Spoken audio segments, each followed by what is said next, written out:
l'exécutif doit dévoiler mercredi sa décision d'abandonner, ou non, le projet très controversé d'aéroport de Notre-Dame-des-Landes, tandis que l'opération d'évacuation du site se profile avec l'arrivée en Loire-Atlantique de renforts de gendarmes et CRS. Le gouvernement se retrouve mercredi matin à l'Élysée autour du président Emmanuel Macron à l'occasion du Conseil des ministres, où des échanges sur Notre-Dame-des-Landes sont au menu, selon l'ordre du jour dévoilé mardi soir par la présidence. Très attendu, la décision pourrait y être prise et annoncée dans la foulée, ont indiqué plusieurs sources à l'AFP.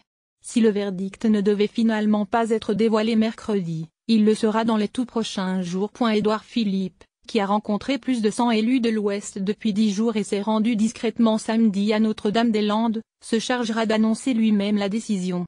Bientôt, confié mardi soir le Premier ministre. En cas d'abandon, très probable, l'alternative serait de choisir des travaux d'aménagement de l'actuel aéroport nantais, Nantes-Atlantique. À huis clos devant les députés LREM, Édouard Philippe a reconnu qu'après ces consultations, il n'était pas forcément plus facile de se prononcer.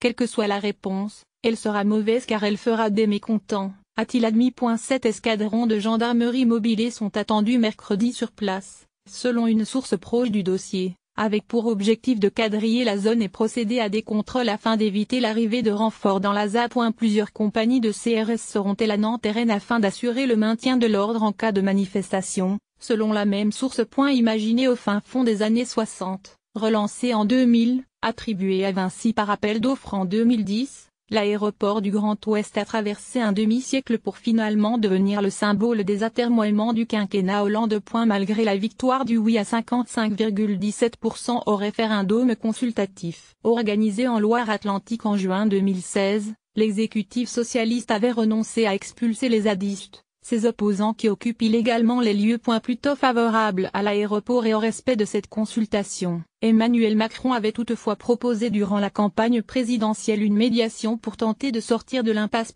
Contrat à béton. Le rapport remis le 13 décembre par les médiateurs est venu changer la donne tant Notre-Dame-des-Landes que l'extension de l'actuel aéroport nantais de Nantes-Atlantique sont décrits comme des options raisonnablement envisageables. Une conclusion vivement contestée par les pro-NDDL et qui a remis en selle le second scénario. Cette vaste zone d'aménagement différée de 1600 hectares, rebaptisée zone à défendre par les opposants, est actuellement occupée par 150 à 200 personnes qui, selon les autorités, en ont fait un camp retranché.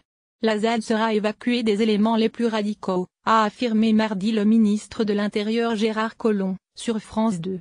Qu'il soit pour ou contre l'aéroport, la quasi-totalité des élus locaux défendent son évacuation, 6 ans après le fiasco d'une première tentative en octobre 2012, l'opération César. Mais une évacuation, qui mobiliserait au minimum 2000 gendarmes mobiles, s'annonce beaucoup plus aisée si le projet d'aéroport est abandonné. Soutenu par des ONG comme Greenpeace, une poignée de personnes, comme l'eurodéputé José Bové ou le député LREM Mathieu Orphelin, plaide pour renoncer à une évacuation violente et préconise d'aller vers un nouvel avenir similaire à l'expérience du Larzac dans les années 70. Le ministre de l'Intérieur n'a pas fermé la porte. Il y a toute une série de gens qui ont des projets sur la ZAD, donc qui sont prêts le cas échéant à pouvoir faire autre chose, a dit M.